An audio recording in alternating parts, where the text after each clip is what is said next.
Laws of attraction. Are you married to a rock or a flower? Have you ever reflected on what the sun does all day long? It keeps shining, and it shines equally on the rock and on the flower. Now, the flower opens up and responds to the sun, thus making it possible to form a relationship. And what does the rock do when the sun shines? Nothing. It just sits there and continues to be a rock. Still, that doesn't make the sun shine any less on the rock. It continues to shine equally, but it also knows that it can't have a relationship with a rock. Do you get what this metaphor means for the relationships in your life? You need to love everyone, but you don't need to have a relationship with everyone. Yet, some of us tend to attract exactly what we don't want in our relationships, especially the most intimate ones. Why is that the case? Keep reading and you will find out. Some people end up marrying or living long-term with a person that is immature, can't be trusted, lacks compassion, or simply doesn't get me, i.e. exactly the opposite to a dream partner. I believe one of the main reasons that we attract that kind of situation is merely to see the reflection of trends that we ourselves possess but disown at the same time.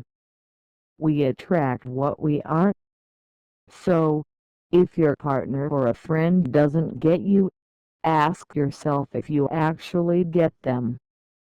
If they lack compassion, is this something that perhaps you yourself lack too?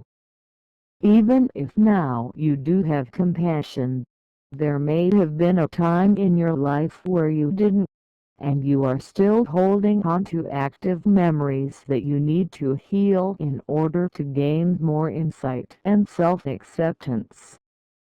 For the more self-acceptance you have, the less you will feel triggered by others.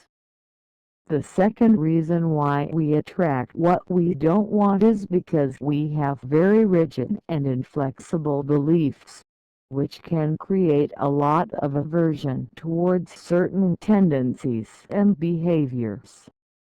In other words, if you are a black and white person with strong principles, chances are you will keep attracting to yourself exactly what you believe to be wrong, bad, unacceptable and inappropriate according to your own standards. This way, you are given the opportunity to release your aversions, create acceptance and become more neutral and non-attached. One of the natural laws of the universe is neutrality. The universe doesn't like extremes. So when you hold on to an extreme belief, e.g. people should be responsible no matter what, you will be attracting exactly the opposite, and there is your chance to create more flexibility and acceptance, which will help you feel happier and healthier. Remember, rigid beliefs lead to arthritis and other similar conditions that rigidify the body. And by the way, people should be responsible is neither a good belief to have, nor is it true. People can be whatever they want, and that's none of your business because no one owes you anything. All you need to do is keep shining like the sun, and remember that a rock will be a rock regardless of what you do. If you want to take an empowered action, simply choose to have a relationship with a flower but release your opinions about the rock. The third reason why we come up against what we don't want is simply so we can grow.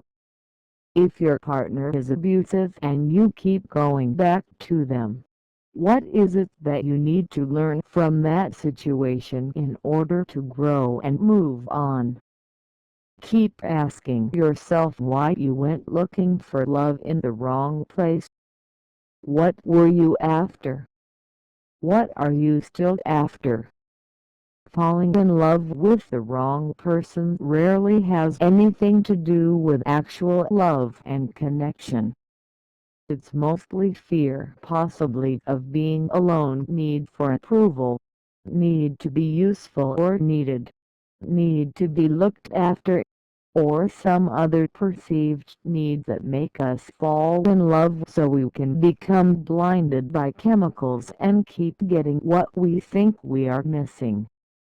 Ultimately, maintaining a dysfunctional relationship can be a very selfish act.